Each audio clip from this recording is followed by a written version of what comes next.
शिक्षा में उनका ये कंट्रीब्यूशन होगा। और उसी को हम लोग नई शिक्षा नीति मैंने मातृभाषा में पढ़ाई, लड़कों को इनोवेटिव बनाने की प्रक्रिया। वहाँ खत्म न करके थोड़ा बढ़ा दिया। हाँ,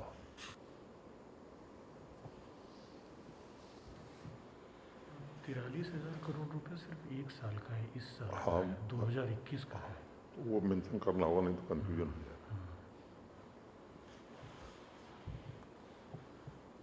हमको लगता है कि टोटल अमाउंट ही बोलना ठीक है, टोटल कर देते क्योंकि वो सामान्य लोगों को ये बात नहीं समझ पाएंगे।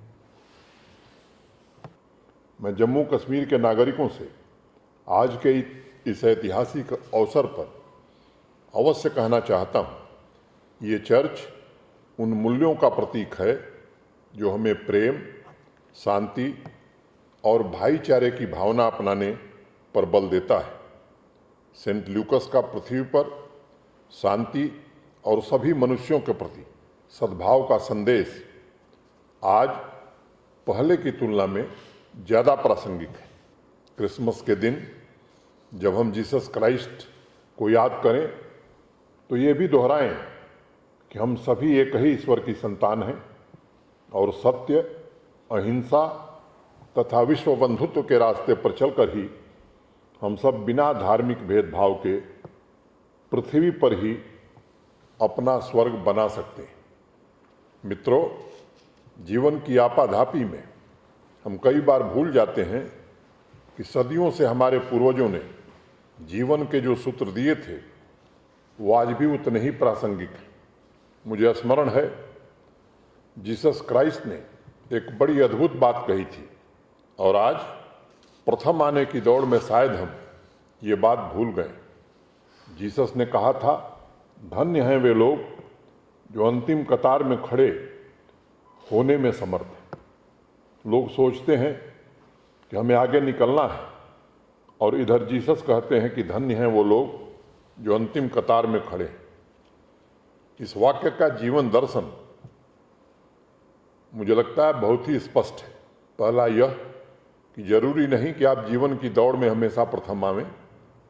एक बड़ी संख्या ऐसे लोगों की भी है जिनमें संभावना भी है, उन पर हमारा विशेष ध्यान होना चाहिए और उनके जीवन दर्शन में वंचित वर्गों के समग्र कल्याण की बात बहुत ही स्पष्ट तौर से दिखाई पड़ती है। जीसस की जम्मू कश्मीर की यात्रा को भी लेकर बहुत सी किंवदंतियां हैं, जनश्रुतियां हैं।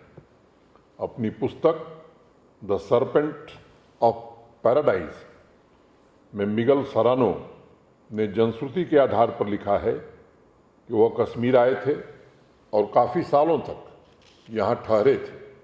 एक दूसरे लेखक हैं निकोलस नाटोविच। उन्होंने अपनी 1887 में प्रकाशित पुस्तक सेंट जीसस में लिखा है कि लद्दाख के बहुत से बौद्ध विहारों में जीसस के उपदेशों की चर्चा उन्होंने सुनी है।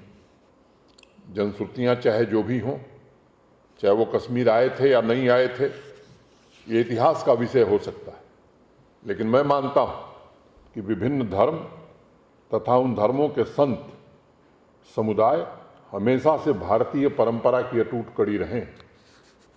मित्रों, आज कोरोना महामारी की चुनौतियों का सामना करते हुए पूरा विश्व इस बात को महसूस कर रहा है कि कोई भी राष्ट्र या समाज अब अलग थलग नहीं रह सकता है।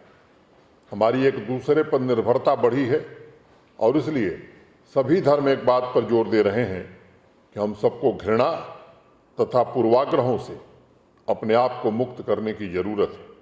मैं एक बार पुनः आप सभी को सेंट ल्यूकस चर्च के बेहतरीन रेस्टोरेशन की बधाई देता हूं और जिन लोगों ने इस काम को पूरा किया है उनके प्रति हृदय से कृतज्ञता ज्ञापित करता हूं और क्रिसमस की शुभकामना, अग्रिम शुभकामना कार्यक्रम में उपस्थित सभी भाइयों बहनों को देता हूं। धन्यवाद। नमस्कार।